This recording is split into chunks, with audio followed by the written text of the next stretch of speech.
যাচ্ছে আর আমাদের প্রতিযোগিতা প্রস্তুত। মঞ্চে স্বাগত জানাই সবাই শুনুন।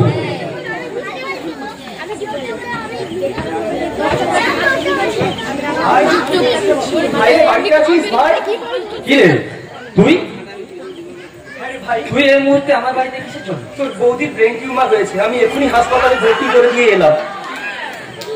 আর ডাক্তার বলেছে অপারেশন করতে 3 লাখ টাকার প্রয়োজন। তুই আমায় একটু দয়া কর ভাই, একটু দয়া কর। ও এই ব্যাপার,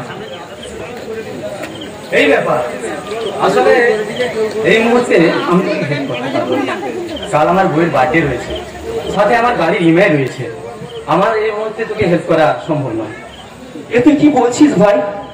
যে বৌদি নিজের শরীরের সব গহনা বিক্রি করে দিয়ে তোকে বিদেশে পড়তে পাঠিয়েছিল, আজ সেই বৌদির বিপদের দিনে তুই পাশে দাঁড়াবি না? আর আমি আমার নিজের শেষ সম্বলটুকু, ওই ছোট্ট গ্যারেজটুকু বিক্রি করে তোর পড়ার সব খরচ চালিয়েছি, সে সব কি তুই ভুলে গেছিস?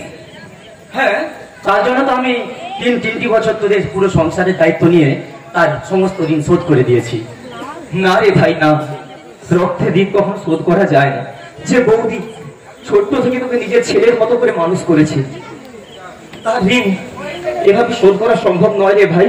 আর তাছাড়া আজকের মধ্যে অপারেশন না করতে পারলে তোর বৌদিটা মারা যাবে। অত আমার শোনার টাইম নেই, আমার কলেজে আমার অনেক কাজ আছে। আজ না যেতে পারলে 20 লক্ষ টাকার একটা প্রজেক্ট হাত ছাড়া হয়ে যাবে। না রে ভাই না, যাস না, আমাকে একটু দয়া কর ভাই, একটু দয়া কর।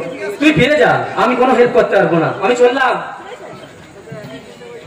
নিজের রক্ত জল করে ছোট্ট থেকে যে ভাইটাকে মানুষ করলাম, আজ সে বুঝিয়ে দিয়ে গেল রক্তের কোনো সম্পর্ক হয় না, টাকাই সব, টাকাই সব জীবন। ধন্যবাদ।